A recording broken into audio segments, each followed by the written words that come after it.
வந்து அரச மரத்தடியில் பிள்ளையார் இருப்பாங்க. ராகு கேது இவங்களாம் இருப்பாங்க. சரி, இவர்கள் என்ன செய்யலாம் என்றால் அந்த அரச மரத்திற்கு இவர்கள் போகும் நாட்களிலே நம்ம நல்ல மக்களை சம்பாதிக்க முடியாது.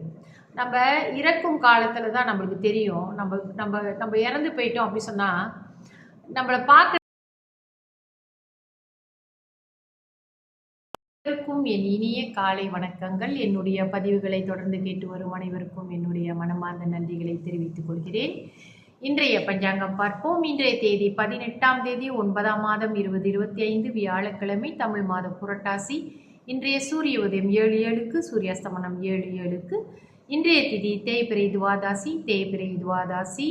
ஆங்கில தேதியின் முறைப்படி 19ஆம் தேதி அதிகாலை 1:55க்கு முடிவடைந்து திரியோதசி ஆரம்பமாகும். இன்றைய நட்சத்திரம் பூசம் நட்சத்திரம் இன்று காலை 9:02க்கு முடிவடைந்து ஆயிலியம் ஆரம்பமாகும். இன்றைய யோகம் முதலில் அமிர்த யோகம், பிறகு சித்த யோகமாக வருகிறது. நல்ல நேரம் காலை 11:36 மதியம் 1:06 வரை. அதன் பிறகு மாலை வேளையில் 5:36 7:06 வரை. ராகு கால நேரம் மதியம் 2:06 4:06 வரை. யமகண்ட நேரம் காலை 7:06 8:36 வரை. கூலிகன் காலை 10:06 11:36 வரை. சந்திராஷ்டம ராசி தனுசு ராசி அன்பர்களுக்கு இன்று சந்திராஷ்டமம். இவர்களுக்கு நாளை, அதாவது 19ஆம் தேதி காலை 9:35க்கு சந்திராஷ்டமம் முடிவடையும். இன்றைய ராசி பலன்: மேஷ ராசிக்கு இன்பம், ரிஷப ராசிக்கு பெருமை, மிதுன ராசிக்கு அன்பு, கடக ராசிக்கு வெற்றி, சிம்ம ராசிக்கு போட்டி, கன்னி ராசிக்கு அசதி, துலாம் ராசிக்கு சாந்தம், விருச்சக ராசிக்கு முயற்சி, தனுசு ராசிக்கு ஓய்வு, மகர ராசிக்கு பாராட்டு, கும்ப ராசிக்கு பரிவு, மீன ராசிக்கு பாசம். நம்ம தொடர்ந்து இந்த நட்சத்திரங்களை பற்றி பார்த்துக்கிட்டு வரோம். இன்று பூச நட்சத்திரத்தை பார்ப்போம். பூச நட்சத்திரத்துக்கு அதிபதி வந்து சனி பகவான். அவருடைய அதிதேவதை வந்து வியாழன். கணம் தேவகணம், யோனி ஆண் ஆடு, விருச்சம் அரசு, அதாவது அரச மரம். இது ரொம்ப சுலபமாக நம்ம பார்க்கக்கூடிய மரம். எல்லா கோயில்களிலும் அரச மரம் இருக்கும். இவர்கள் வந்து இந்த விருச்சக ராசிக்காரர்கள் அரசு மரத்தை வந்து வீட்டில் நம்ம வளர்க்க முடியாது. அதனால் ஆலயங்களுக்கு செல்லும் காலங்களிலே அந்த அரச மரத்தடியில் பிள்ளையார் மோஸ்ட்லி வந்து அரச மரத்தடியில் பிள்ளையார் இருப்பாங்க. ராகு கேது இவங்களாம் இருப்பாங்க. சரி, இவர்கள் என்ன செய்யலாம் என்றால் அந்த அரச மரத்திற்கு இவர்கள் போகும் நாட்களிலே ஒரு குடம் தண்ணி எடுத்து ஊற்றிக்கிட்டு வந்தாங்கன்னா, அரச மரம் சுற்றுறாங்க அப்படின்னு சொன்னாலும் கூட அவங்களுக்கு நல்ல பலன் இருக்குது. அதனால் இந்த பூச நட்சத்திரக்காரர்கள் அரச மரத்திற்கு ஆலயங்களுக்கு சென்றால் அரச மரத்திற்கு நீர் வார்த்து அவர்களுக்கு வழிபாடு செய்யுங்கள். உங்களுக்கு நல்ல பலன்கள் கிடைக்கும். சரிங்களா? இன்றைய சிந்தனைக்கு பார்ப்போம். நமக்கு வந்து உறவினர்கள் இருக்கிறாங்க, நண்பர்கள், நம்மளுக்கு தெரிஞ்சவங்க நிறைய பேர் இருக்கிறாங்க. ஆனால் இப்போ கூட நம்ம பார்த்தோம்னா நிறைய பேருக்கு வந்து இந்த சோஷியல் மீடியா வழியெல்லாம் நிறையா நண்பர்கள் எல்லாம் கிடைக்கிறாங்க. எப்படி இருந்தாலும் பார்த்தா நிறைய நண்பர்கள் இருந்தாலும் கூட, உறவினர்கள் இருந்தாலும் கூட, நம் மனசில் உள்ள விஷயங்களை பகிர்ந்து கொள்வதற்கோ அல்லது நமக்கு ஒரு ஆபத்து அவசரம்னா உடனே ஓடி வந்து உதவி செய்வதற்கு ஆட்கள் இருக்கிறாங்களா அப்படின்னு பார்த்தா ரொம்ப கவலைக்குரிய விஷயமாக தான் இருக்குது.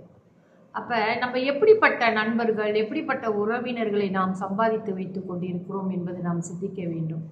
அதாவது ஒரு நண்பராக இருந்தாலும் கூட அல்லது ஒரு உறவினராக இருந்தாலும் கூட நமக்காக ஓடி வந்து நம்மளுடைய கஷ்டங்களை கேட்கக்கூடியவங்க யாராச்சும் நம்மளுக்கு இருக்கிறோம். இந்த வாழும் காலத்திலே ஒரு உண்மையானவர்களையாவது நாம் சம்பாதித்து வைத்து கொள்ள வேண்டும்.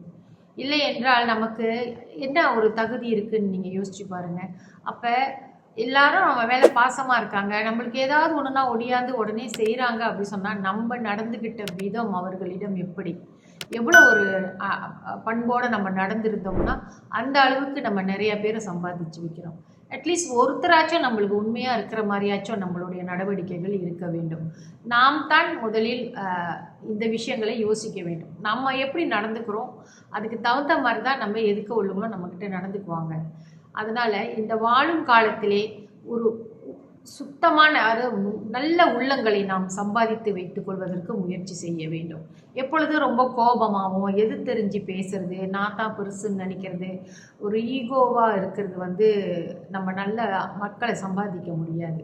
நம்ம இறக்கும் காலத்தில் தான் நம்மளுக்கு தெரியும். நம்ம நம்ம நம்ம இறந்து போயிட்டோம் அப்படி சொன்னால் நம்மளை பார்க்குறதுக்கு அங்கே எத்தனை பேர் வராங்க. துக்கம் விசாரிக்கிறது பார்க்கும்போது சில சமயங்கள் ரொம்ப மனசு வேதனையாக இருக்குது. ஆட்களே இல்லாத மாதிரியான நிலைமைகள்லாம் நான் பார்த்துட்டு வந்திருக்கேன் என்னோடய அனுபவத்தில். அப்போ நான் மனசில் நினைப்பேன், நம்ம என்னத்தை சம்பாதித்து வச்சோம், நம்மளுடைய பிரிவை கூட யாரும் பெருசுப்படுத்த மாட்டுறாங்களே அப்படின்றது.